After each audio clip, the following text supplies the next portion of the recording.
Doctor Baba Saheb Ambedkar Open university.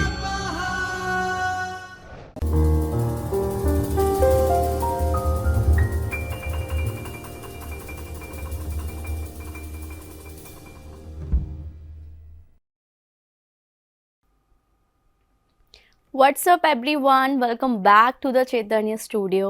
I hope you all are doing well. I Pragati Gachi and I welcome you all again on Chaitanya studio of Dr. Baba Saheb Ambedkar Open University, Ahmedabad, Gujarat. So friends, we are on a lecture series for BBAR course paper code 503 entrepreneurship development. Previous video में हमने characteristics of entrepreneur के बारे में पढ़ लिया था। आज के वीडियो में हम block number 2 that is benefits types and roles of entrepreneur का unit number 3 that is women entrepreneur के बारे में समझेंगे। So let's begin from the first slide. Our today's learning objectives are to quantity of scope of entrepreneurship among women मीन्स कि women जो entrepreneurs हैं India में उनका क्या contribution है इंडिया की GDP में, कितना % पार्ट वो ऑक्यूपाई करती हैं हमारी नेशनल GDP का। To explore the working environment for women entrepreneurs, कौन कौन से चैलेंजेस होते हैं जो एक वीमेन को फील करने पड़ते हैं for pursuing any kind of startup. To study the challenges in the path of women entrepreneurs, to provide solution for women entrepreneur, कौन कौन से चैलेंजेस हैं जिनका सॉल्यूशंस हम सब लोग मिलकर निकाल सकते हैं to encourage a women entrepreneur. To elaborate on the concept of women empowerment through entrepreneurship, हम एक वीमेन को कैसे एम्पावर कर सकते हैं by supporting her financially, mentally, morally. So आज के चैप्टर में हमको पूरा पढ़ना है women entrepreneurs and women entrepreneurship के बारे में। So let's begin. Women entrepreneurs होते क्या हैं? ठीक है, जब भी कोई भी लेडी या फीमेल एक स्टार्टअप के बारे में सोचती है, उसके अंदर इनोवेटिव क्रिएटिव आइडिया होता है जिसके ऊपर वो वर्क करना चाहती है, उसको हम बोलते हैं विमेन एंटरप्रेन्योरशिप। ठीक है, women entrepreneurs may be defined as a woman और अ ग्रुप और women who initiate, organize or run a business concern। Means कोई भी फीमेल पर्सन या कोई भी lady, someone's daughter, someone's wife, someone's mother एक स्टार्टअप करने की चाह रखती है और उसके ऊपर काम करना चाहती है। ठीक है, एक आइडिया को बिजनेस में कन्वर्ट करना चाहती है, तो उस कंसेप्ट को हम बोलते हैं women entrepreneurship.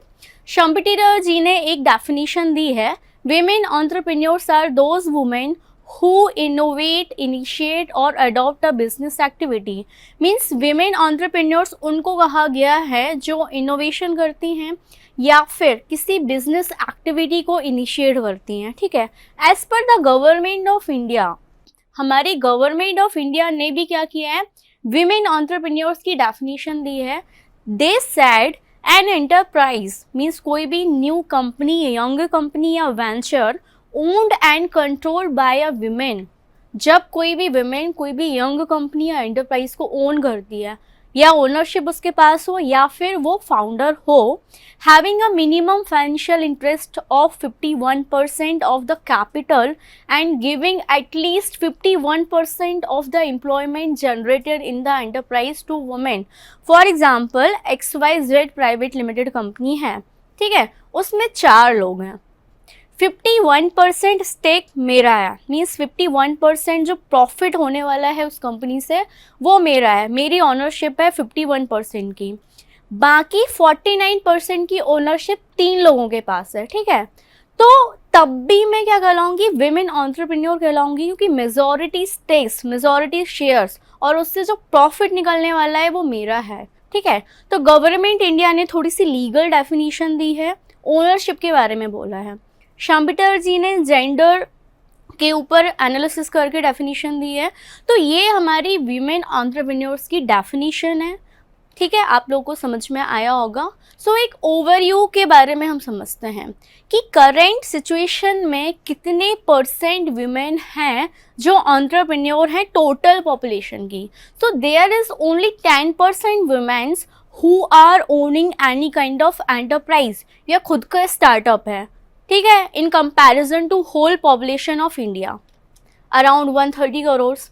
In case of current trends continue, it's another 5 years women will comprise up to 20% of entrepreneurial work. Means ऐसा माना गया है कि जो करंट का सिनेरियो चल रहा है स्टार्टअप इंडिया प्रोग्राम आने के बाद या लोगों की मेंटालिटी चेंज होने के बाद अपकमिंग 5 सालों में जो रेशियो है विमेन एंटरप्रेन्योर्स का वो डबल होने वाला है, मीन्स 20% होने वाला है. This is also the reason why government organization, researchers, NGO and the international organization have begun viewing on the contribution of women entrepreneurship India. तो गवर्नमेंट का, रिसर्चर्स का, एनजीओ का एक सॉफ्ट कॉर्नर है उन वेमेन के लिए जो एक स्टार्टअप करना चाहती हैं. उनको गवर्नमेंट, एनजीओस या अदर स्कॉलर्स, रिसर्चर्स उनको सपोर्ट करना चाहते हैं. The reason behind, for example हम एक फैमिली की बात करते हैं. फैमिली में 5 मेंबर है, ठीक है. हस्बैंड, वाइफ, हस्बैंड के पेरेंट्स 4, उनका एक बेबी 5, ठीक है. तो पुराने ज़माने में क्या होता था कि जो male candidates of the family होते थे उनकी रिस्पॉन्सिबिलिटी थी कि वो क्या करें, पैसे कमाएं, और एक वेमेन की रिस्पॉन्सिबिलिटी होती थी कि वो फैमिली में फाइनेंस मैनेज करें. मीन्स कि वेमेन को हमेशा इंट्राप्रेन्योर का दर्जा दिया गया था और एंटरप्रेन्योर का दर्जा दिया गया था मैन को, कि वो पैसे लाएंगे और वीमेन मैनेज करेंगी फैमिली को, ठीक है. तो पहले ये थिंकिंग थी, ठीक है. तो गर्ल्स को अलाउ नहीं था कि वो अच्छी स्टडी करें या फिर जॉब करें या फिर खुद का बिजनेस करें, सिर्फ मेंस को अलाउ था.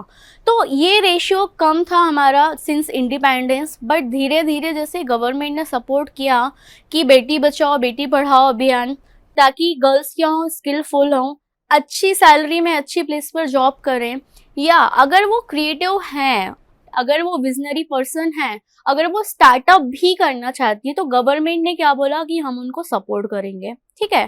तो ये है हमारी इंडिया की प्रेजेंट सिचुएशन. तो ये था विमेन एंटरप्रेन्योर्स के ऊपर एक ओवरव्यू कि एंशिएंट टाइम में उनकी कंडीशन क्या थी, एट प्रेजेंट कंडीशन क्या है, इन फ्यूचर कितना % वो कंट्रीब्यूट कर सकती हैं जीडीपी को. Okay, so coming to the next slide, scope of women entrepreneurship.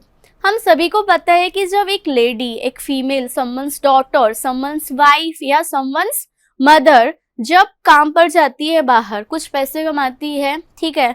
तो हम सबको पता है कि जो लेडीज़ होती हैं वो मैनेजमेंट में एक्सपर्ट होती हैं. उनको पता होता है कितना पैसा कहाँ पर खर्च करना है. अगर उनके पास 10,000 अमाउंट है तो 1 मंथ कैसे चलाना है. कॉस्ट कटिंग में हम सबको पता है फीमेल्स आर नंबर 1, बार्गेनिंग में वो नंबर 1 होती हैं, ठीक है. तो मैनेजमेंट जो स्किल होती है वो फीमेल्स में ऑलरेडी इनबिल्ड होती है. जब वो बिजनेस में उतरती हैं, ठीक है, तो कितना स्कोप हो सकता है उसके बारे में हमको समझना है, ठीक है.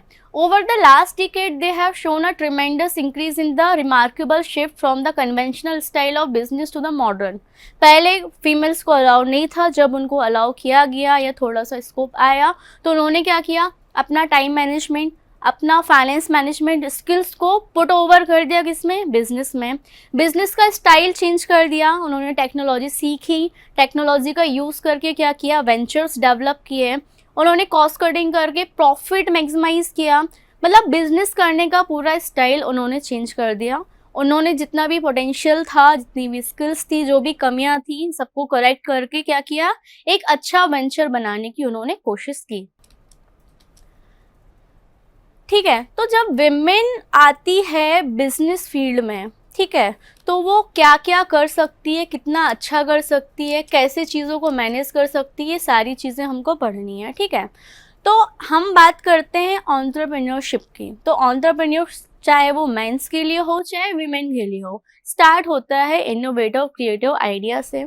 फिर हम बनाते हैं बिजनेस प्लान, फिर हम फंड के बारे में सोचते हैं, ठीक है. उसके बाद हम मैनेजमेंट के बारे में सोचते हैं, फिर हम सेल्स, मार्केटिंग, प्रमोशन के बारे में सोचते हैं. तो सेम प्रोसेस विमेन एंटरप्रेन्योर्स के लिए भी होती है, लेकिन विमेन एंटरप्रेन्योर्स को कुछ चैलेंजेस भी फेस करने पड़ते हैं, ठीक है. कुछ एक्सपर्ट एरियाज होते हैं विमेंस के जिनमें वो क्या होती हैं, पहले से ही प्रोफिशिएंट होती हैं. तो ये सारी चीज़ें हमको पढ़नी है, ठीक है. तो एक विमेन जब एंटरप्रेन्योर बनती है या कोई भी विमेन अगर एंटरप्रेन्योर बनना चाहती है तो उनके अंदर कौन कौन सी क्वालिटीज़ होनी चाहिए. अब देखिए, एंटरप्रेन्योरशिप में जेंडर बायसनेस नहीं होती है. सिर्फ चीज़ों को सपोर्ट करने के लिए नेम दिया गया है विमेन एंटरप्रेन्योर, ठीक है। This is not a gender biased concept. तो जो क्वालिटी कॉमन एंटरप्रेन्योर के अंदर होनी चाहिए वही क्वालिटीज विमेन एंटरप्रेन्योर के अंदर होना चाहिए। Due to some biological changes and some environment, women को थोड़ी सी प्रॉब्लम को सफर करना पड़ता है, ठीक है, जिनका सॉल्यूशन उनको बनाना पड़ता है इस कंपैरिजन टू मैन। तो विमेन के अंदर थोड़ा एक्स्ट्रा क्वालिटीज होना चाहिए ड्यू टू सेफ्टी मेजर्स, ठीक है। तो वो सारी चीजें हमको पढ़नी चाहिए। तो फर्स्ट वन इज अ करेज। देखिए, एंशियंट टाइम्स से अगर हम प्रेजेंट सिनेरियो को कंपेयर करते हैं तो करेजमेंट की हम बात करें, करेज को हिंदी में बोलते हैं उत्साह। तो पहले के टाइम पे अगर विमेन कुछ बोलती भी थी तो उनको डिमोरलाइज कर दिया जाता था, लेकिन अभी उनको सपोर्ट किया जाता है।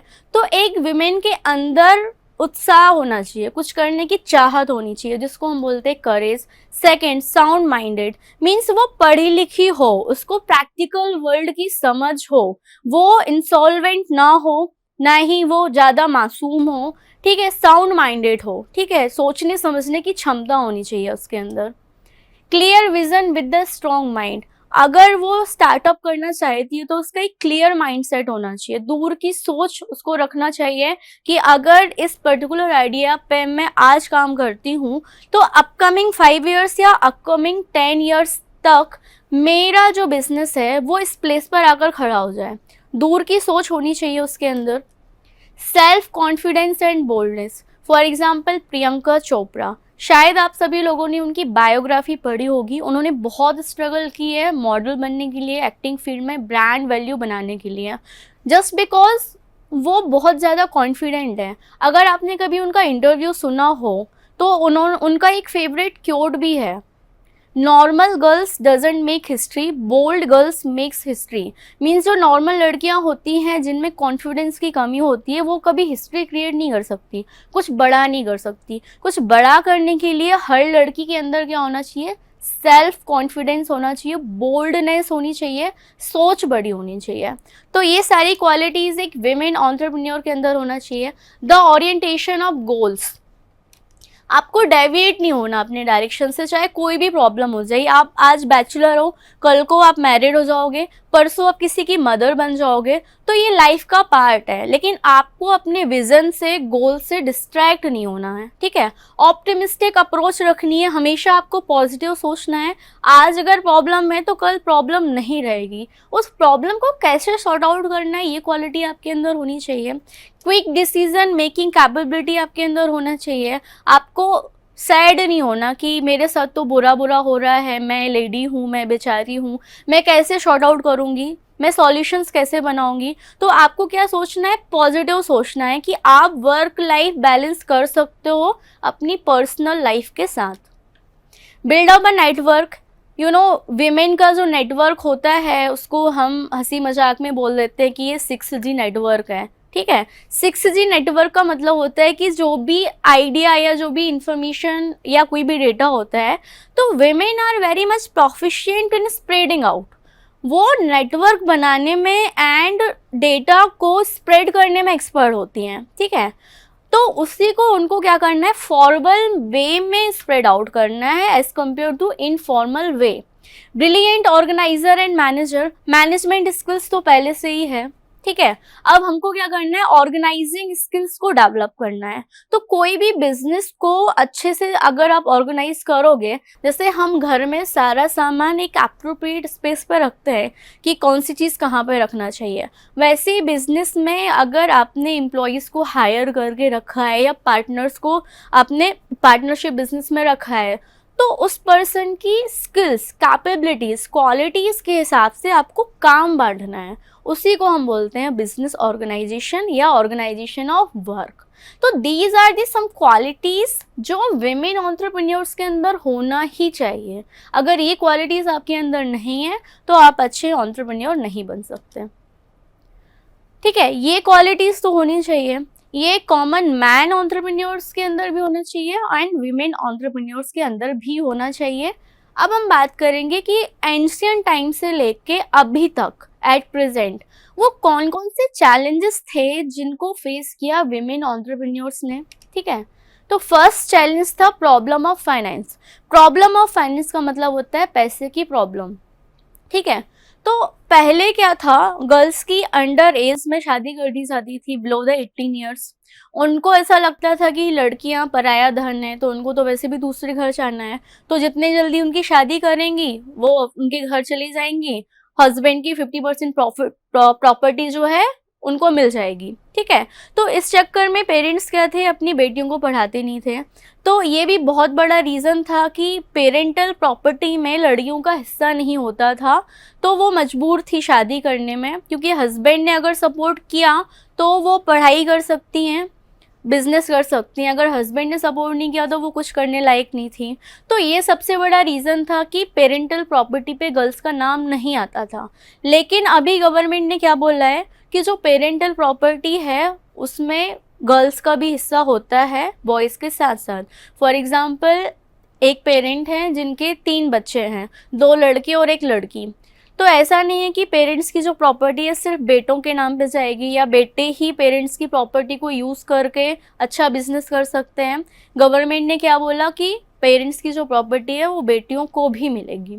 तो अब लड़कियों के नाम पर प्रॉपर्टी है तो वो क्या कर सकती है, उस पैसे को अच्छी जगह यूटिलाइज कर सकती हैं, ठीक है। पहले क्या था, बैंक भी कंसीडर नहीं करते थे एक विमेन को कि अगर विमेन लोन लेने आई है तो वो लोन चुका देगी। बैंक को लगता था इनके नाम पे तो प्रॉपर्टी ही नहीं है, जॉबलेस है, हस्बैंड की 50% प्रॉपर्टी है, कल को हस्बैंड मना कर देगा या डाइवोर्स दे देगा या XYZ कोई भी अनसर्टेनिटी आ जाएगी, तो बैंक को लोन की रिकवरी नहीं होगी। तो बैंक्स पहले मना कर देते थे कि हम आपको लोन नहीं देंगे। तो फाइनेंस का जो चैलेंज था वो सबसे बड़ा चैलेंज था विमेन एंटरप्रेन्योर्स को, इसलिए विमेन एंटरप्रेन्योर्स नंबर्स में बहुत कम रह गए। लेकिन अभी गवर्नमेंट ने क्या बोला, man and women are equal to us, property भी इक्वली डिस्ट्रीब्यूट होगी, और जो ट्रस्ट लेवल था बैंक का वो धीरे धीरे विमेन कैंडिडेट्स के लिए भी बढ़ रहा है।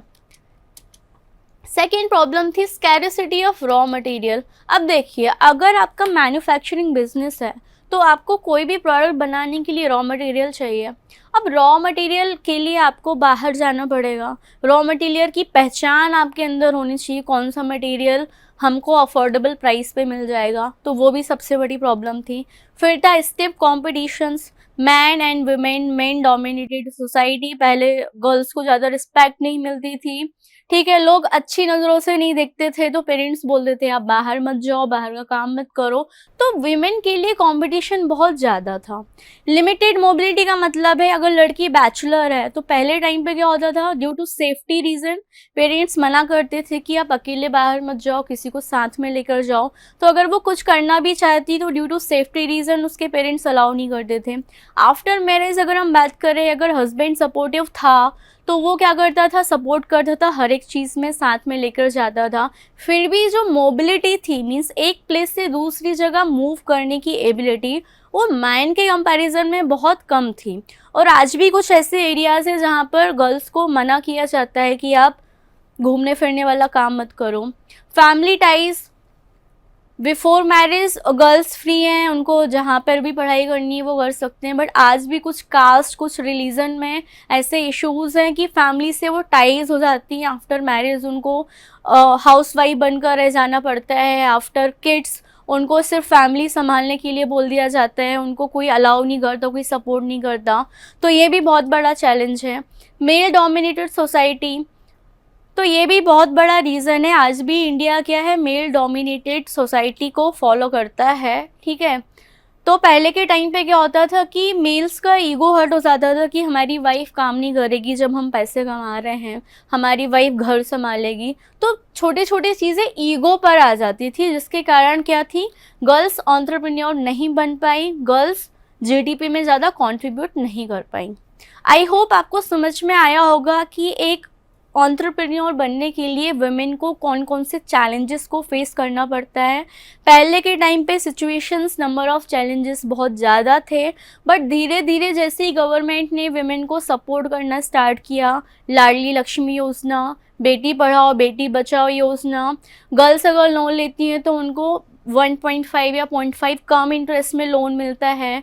अगर वुमेन के नाम पे आप कार लोन, होम लोन या फिर कोई भी फाइनेंशियल ट्रांजेक्शन आप करते हो तो गवर्नमेंट क्या करती है, मोरल को अपग्रेड करने के लिए, विमेन को सपोर्ट करने के लिए थोड़ा सा सब्सिडी देती है। उज्ज्वला योजना में गवर्नमेंट ने बोला कि हर विमेन को हम क्या करेंगे, खाना पकाने के लिए गैस चूल्हा देंगे।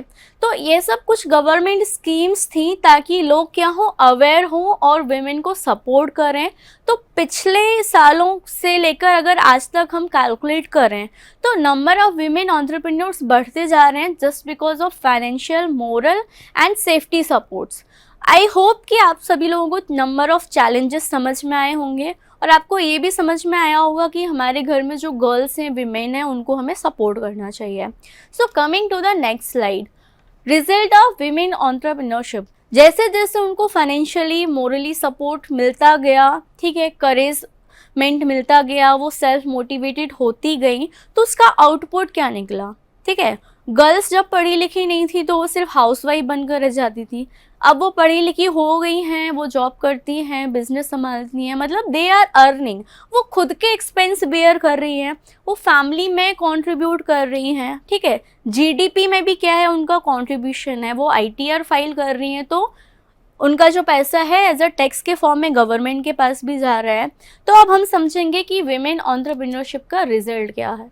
सबसे पहला इकोनॉमिक ग्रोथ। इकोनॉमिक ग्रोथ का मतलब होता है कि कंट्री की GDP, job creation, revenue creation, promoting innovation या एक्टिविटीज, उसको हम बोलते हैं इकोनॉमिक ग्रोथ। अब देखिए, कोई भी इंडिविजुअल पर्सन अगर 7 लाख से ज़्यादा पैसा कमाता है, करेंट इनकम टैक्स की मैं बात कर रही हूँ, तो उसको इनकम टैक्स पे करना पड़ेगा। अब चाहे वो मेल हो या फीमेल हो, तो गवर्नमेंट का सबसे बड़ा सोर्स ऑफ इनकम तो टैक्स ही है ना।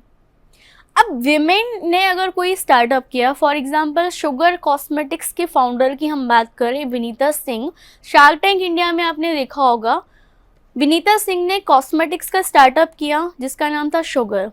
उसका विज़न ये था कि मैं विमेन्स को ही एम्प्लॉय रखूंगी मेजॉरिटी में, ताकि क्या हो, जॉब्स का क्रिएशन हो, ठीक है। लड़कियां जॉब करेंगी तो वो फाइनेंशियली इंडिपेंडेंट होंगी। तो जब कोई विमेन एंटरप्रेन्योर बनती है तो वो विमेन्स के लिए जॉब क्रिएशन अपॉर्चुनिटी के बारे में भी सोचती है, ठीक है। प्रमोशन एक्टिविटीज, बॉलीवुड इंडस्ट्री या फिर कोई भी टेक्सटाइल इंडस्ट्री में आप चले जाओ या क्लोथिंग इंडस्ट्री में चले जाओ, तो कैटलॉग फोटोशूट के लिए भी हमें क्या चाहिए होती है, विमेन चाहिए होती हैं। तो इससे क्या होता है, इकोनॉमी ग्रो करती है, ठीक है। टैक्स पे करते हैं तो जीडीपी में कंट्रीब्यूशन है। अगर कोई विमेन अगर बिजनेस कर रही है तो वो चाहेगी कि और भी जो विमेन हैं वो उनके साथ मिलकर काम करे, तो जॉब क्रिएट होती है। तो ये सब क्या है, रिजल्ट है। Second, increased diversity.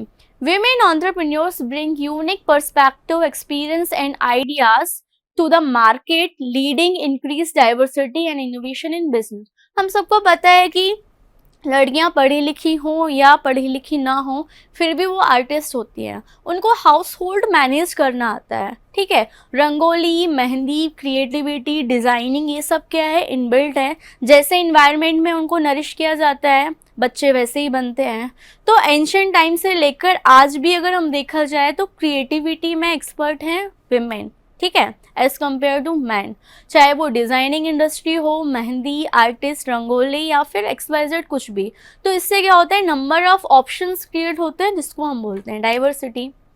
Improved work life balance, ठीक है। जो विमेन एंटरप्रेन्योर्स या वर्किंग वुमेन होती हैं वो अपनी प्रोफेशनल लाइफ को भी बैलेंस रखती हैं और अपनी पर्सनल लाइफ को भी बैलेंस रखती हैं। नेक्स्ट टर्म है हमारा एम्पावरमेंट। एम्पावरमेंट का होता है सशक्तिकरण। सशक्तिकरण का मतलब होता है इंडिपेंडेंस, मीन्स उसको लिबर्टी देना, कॉन्फिडेंस बिल्डअप करना और वो अपने डिसीजन लेने में सक्षम हो जाएं। जब ये तीनों चीज आपस में मिल जाती हैं तो हम उसको बोलते हैं एम्पावरमेंट।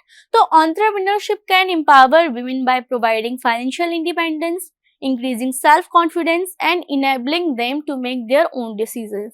अगर women self working हैं, वर्किंग वुमेन है, पैसे कमा रही हैं, तो वो अपने हिसाब से पैसे खर्च कर सकती हैं, कहाँ पर पैसा खर्च करना है, कहाँ पर नहीं करना है, वो अपने डिसीजंस ले सकती हैं, उनको किसी के ऊपर डिपेंडेंट होने की ज़रूरत नहीं है। Fifth thing is a positive social impact. Positive social impact का मतलब होता है कि एक ऐसी सोसाइटी जहां पर पहले कोई भी वुमेन वर्किंग नहीं थी, एक वुमेन वर्किंग हुई तो लोगों ने देखा कि वो हाउस होल्ड वर्क भी कर सकती है, वो बाहर जाकर पैसे भी कमा सकती है, वो फैमिली को भी नरिश कर सकती है, अपने बच्चों के साथ टाइम भी स्पेंड कर सकती है। तो लोगों ने देखा कि एक जो वुमेन है वो घर एंड बाहर दोनों को बैलेंस करके रख सकती है, she is equivalent to the man. तो लोगों ने क्या किया, फॉलो करना स्टार्ट किया कि वो कर सकती हैं तो मैं भी कर सकती हूँ। तो इससे क्या हुआ, धीरे धीरे सोशल रिफॉर्म आया, जेंडर इक्वालिटी का कॉन्सेप्ट सामने निकल के आया, ठीक है। तो इसका पॉजिटिव इम्पैक्ट क्या है, social reform. Breaking barriers, womens को ट्रेडिशनली बहुत सारे बैरियर्स, स्टीरियोटाइप, ऑर्थोडॉक्स थिंकिंग का सामना करना पड़ता था। बहुत से सेक्टर, बहुत सारे सेगमेंट में उनको मना कर दिया जाता था कि आप ये नहीं कर सकते, आपसे नहीं हो पाएगा। लेकिन जैसे ही उनको अपॉर्चुनिटी दी तो उन्होंने बहुत अच्छे रिजल्ट दिए, मतलब बहुत सारे सोसाइटल टैबूज एंड बैरियर्स को उन्होंने ब्रेकआउट किया। आई होप आपको समझ में आया होगा कि वेमेन एंटरप्रेन्योरशिप के क्या आउटकम्स हैं हमारे इंडिया में। अब हम बात करेंगे फंक्शंस ऑफ विमेन एंटरप्रेन्योरशिप। तो विमेन एंटरप्रेन्योरशिप के फंक्शंस क्या हैं। सबसे पहला फंक्शन है इनोवेशन। इनोवेशन का मतलब होता है to create something new, either it's new product, new services, new patent, new design, new business models, ठीक है। तो पहला फंक्शन है innovations and they are very much proficient on the creativity, on the designing and on the innovations. Second one is a job creation. मैंने example दिया विनीता सिंह का, sugar cosmetics के जो फाउंडर हैं, उन्होंने बहुत सारी जॉब अपॉर्चुनिटीज क्रिएट की विमेंस के लिए। Third one is a economic development, ठीक है। विमेन एंटरप्रेन्योर्स का इकोनॉमिक डेवलपमेंट में भी क्या है, बहुत बड़ा मेजर रोल है। Fourth one is the increased competitions. अब देखिए मार्केट में अगर women entrepreneur innovation and creativity के साथ आती है तो डेफिनेटली कॉम्पिटिशन्स बढ़ेगा। कंपटीशन कमीशन एक्ट में हमने पढ़ा था कि मार्केट में जितने ज़्यादा कॉम्पिटिटर फील्ड या कॉम्पिटिटर फैक्टर्स होंगे उतना ज़्यादा अच्छी सर्विसेज मार्केट फोर्स दे पाएंगे किसको, कस्टमर्स को। Fifth one is the improved access to resource. Women entrepreneurs can help increase access to resource such as funding, mentorship and networking opportunity for other women. जब एक women inspiration बनती है तो उसको देखकर चार women के अंदर भी क्या आता है, सेल्फ कॉन्फिडेंस आता है कि हमको भी कुछ अच्छा करना है, हमको भी एंटरप्रेन्योर बनना है। और जो ऑलरेडी एग्जिस्टिंग एंटरप्रेन्योर होती है वो क्या करती है, उसको हेल्प करती फाइनेंशियली कि मैं कर सकती हूँ तो आप भी कर सकते हो, गाइडेंस देती है, मेंटोरशिप देती है, ताकि सामने वाली विमेन के लिए भी क्या हो, एक अच्छी अपॉर्चुनिटी डेवलप होकर आए। Six one is a building communities.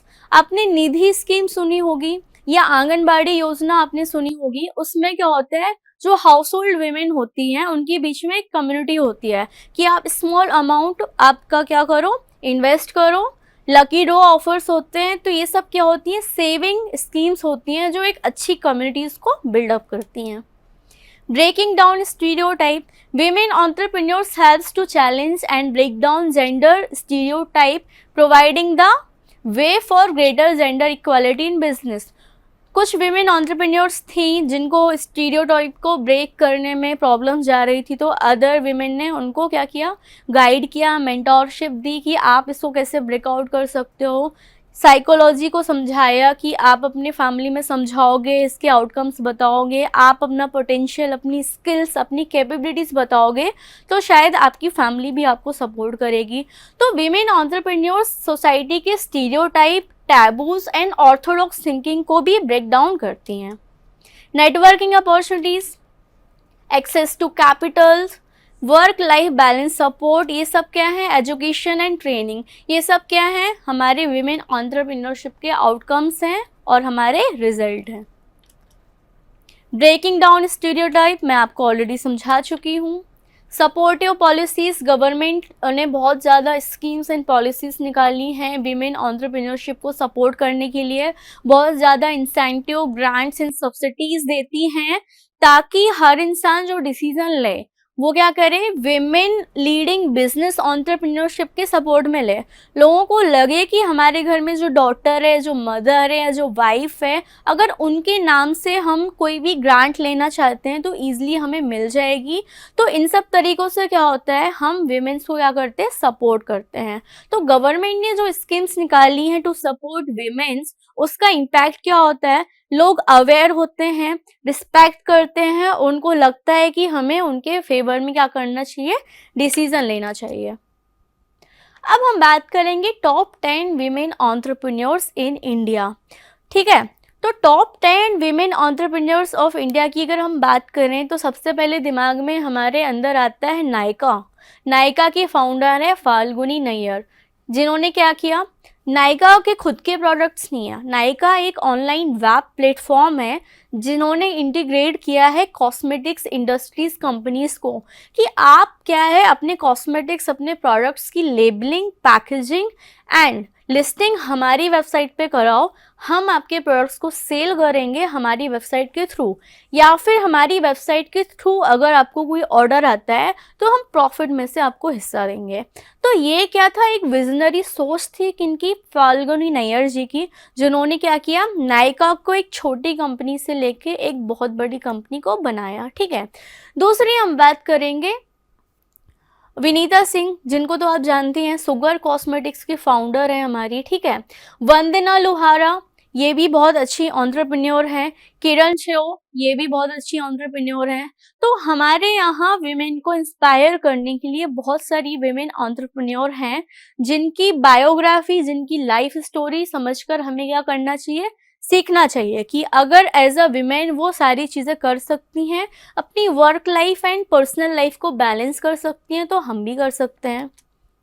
Successful women entrepreneurs in India. ठीक है, पहली है हमारी फाल्गुनी नैयर जी, सेकंड है हमारी फार्मा, इनको तो आप जानते ही होंगे, फिर है हमारी विनीता सिंह। ठीक है, तो ये कुछ विमेन एंटरप्रेन्योर्स हैं जिन्होंने अपनी सूझबूझ, अपनी स्किल्स, अपने पोटेंशियल के साथ क्या किया, एक अच्छा वेंचर डेवलप किया, कंपनी को बढ़ाया, नेटवर्क बनाया और बहुत सारी वुमेन के लिए जॉब अपॉर्चुनिटीज क्रिएट की। ठीक है, शार्क टैंक इंडिया में जानी मानी एक हस्ती हैं नमिता थापर, जिनको हम क्या बोलते हैं, फार्मा बोलते हैं। Namita Thapar is the head and executive director of Amcure Pharmaceutical, an Indian global pharmaceutical company. She is one of the well-known business women and investor in the field of pharma. तो इन्होंने क्या किया, अपने पिताजी की जो कंपनी थी, ठीक है, उसको आगे बढ़ाया। ठीक है, एमक्योर फार्मा का एक आउटलेट था, फिर उन्होंने 4 आउटलेट्स बनाए। इंडिया से लेके इंटरनेशनल मार्केट में भी इन्होंने क्या किया, एमक्योर फार्मा की मार्केटिंग की, प्रमोशन की, मैनेजमेंट देखा और इन्होंने बहुत सारी फार्मा कंपनीज में इन्वेस्टमेंट किया है। ठीक है, दूसरी विमेन एंटरप्रेन्योर है Vinita Singh. Vinita Singh is an Indian business women, जिनको हम बोलते हैं को फाउंडर ऑफ शुगर। ठीक है, इन्होंने अपने हस्बैंड और अदर फ्रेंड्स के सपोर्ट से क्या किया, कॉस्मेटिक इंडस्ट्री में एक अपनी पहचान बनाई। ठीक है, इन्होंने भी अपनी work life and personal life को मैनेज किया। ठीक है, makeup industry, skin tone products में इनका बहुत बड़ा नाम है। इन्होंने भी बहुत सारी जो स्टार्टअप कंपनीज हैं या छोटे छोटे वेंचर्स है या यंग कंपनीज हैं, उनमें क्या किया, इन्वेस्टमेंट किया है।